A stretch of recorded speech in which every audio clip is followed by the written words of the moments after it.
Welcome to the show. Zero থেকে hero তারকাদের পারিশ্রমিক। চলচ্চিত্র জগতে নতুন নায়কদের আগমনের সাথে সাথে বাংলা সিনেমা দেখার চাহিদাও দিন দিন বাড়ছে। পর্দার এই গ্ল্যামার্স তারকাদের আমরা এখন কোটি টাকার গাড়িতে দেখি ঠিকই, কিন্তু তাদের শুরুর পথটা মোটেও মসৃণ ছিল না। আজ আমরা জানবো সাকিব খান, আফরান নিশো, অপূর্ব এবং সিয়াম আহমেদের ক্যারিয়ারের শুরু থেকে বর্তমান পর্যন্ত পারিশ্রমিকের আকাশ পাতাল পার্থক্যের গল্প। বিস্তারিত জানতে ভিডিওটি শেষ পর্যন্ত দেখুন। আর আপনি যদি আমাদের চ্যানেলে নতুন হয়ে থাকেন তবে এখনই সাবস্ক্রাইব করে বেল আইকনে ক্লিক করে দিন।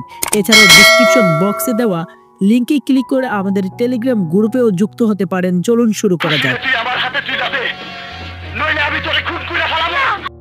সাকিব খান তালিকায় সবার প্রথমে আছেন বাংলাদেশের মেগা স্টার সাকিব খান। আজ তিনি দেশের সবচেয়ে বড় তারকা, কিন্তু এই অবস্থানে আসতে তাকে পাড়ি দিতে হয়েছে দীর্ঘ পথ।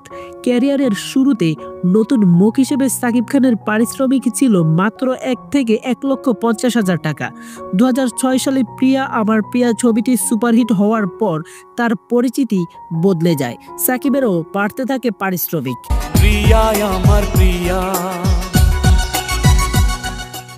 2010 সাল থেকে 2017 সাল ছিল সাকিব খানের সোনালী যুগ। তখন প্রতিটি ছবির জন্য তিনি নিতেন 40 থেকে 50 লক্ষ টাকা। আর 2017 সালের পর তার পারিশ্রমিক পৌঁছে যায় নতুন উচ্চতায়। তখন থেকে তিনি 1 কোটি টাকার অফার পেতে শুরু করেন। আর 2025 সালে এসে বর্তমানে একটি সিনেমার জন্য সাকিব খান নিচ্ছেন 2 থেকে 3 কোটি টাকা পর্যন্ত, যা তাদের দক্ষিণ এশিয়ার সর্বোচ্চ পারিশ্রমিকে নেওয়া তারকাদের কাতারে দাঁড় করিয়েছে। আগে আপনি আমার বাইকে উঠেন। আগে আপনি নিজে উঠেন, তারপর নিজের বাইককে উঠান, তারপর আমি ভাবছি। জিয়াউল হক অপূর্ব। এরপরই আছেন ছোট পর্দার রোমান্স কিং জিয়াউল হক অপূর্ব।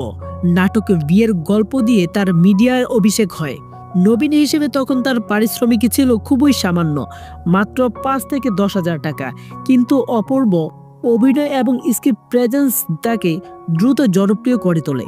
ধীরে ধীরে তিনি হয়ে ওঠেন নাটকের অপরিহার্য মুখ।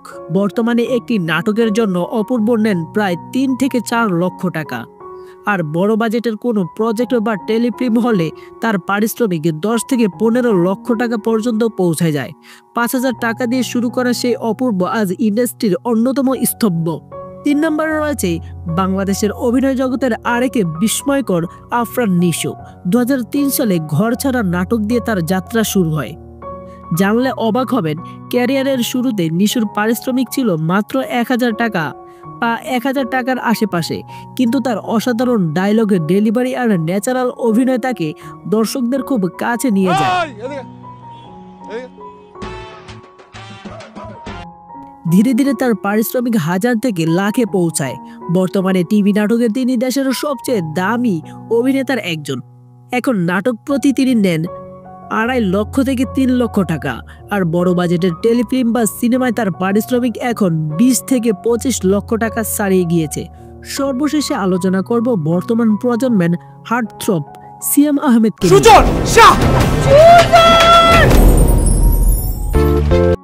2011 সালে ভালোবাসা 101 টেলিফিল্ম ছিল তার প্রথম বড় কাজ। আর এই কাজের জন্য তিনি পারিশ্রমিক পেয়েছিলেন মাত্র 5,000 টাকা। এরপর নিয়মিত নাটক ও বিজ্ঞাপনে কাজ করে তিনি নিজেকে শক্ত অবস্থান তৈরি করেছেন। তবে তার জীবনের মোড় ঘুরিয়ে দেয় পোড়ামন 2 সিনেমার মাধ্যমে। যে ছেলেটা 5,000 টাকা পারিশ্রমিক দিয়ে মিডিয়ায় পা রেখেছেন, আজ সিনেমার জন্য তার পারিশ্রমিক লাখো টাকার ঘরে। তার পরিশ্রম আর একাগ্রতাই তাকে আজকে এই অবস্থানে নিয়ে এসেছে। প্রিয় দর্শক, এই 4 জন তারকার মধ্যে আপনার প্রিয় নায়ককে এবং কার পারিশ্রমিক শুনে আপনি সবচেয়ে বেশি অবাক হয়েছেন অবশ্যই কমেন্টস করে জানাবেন।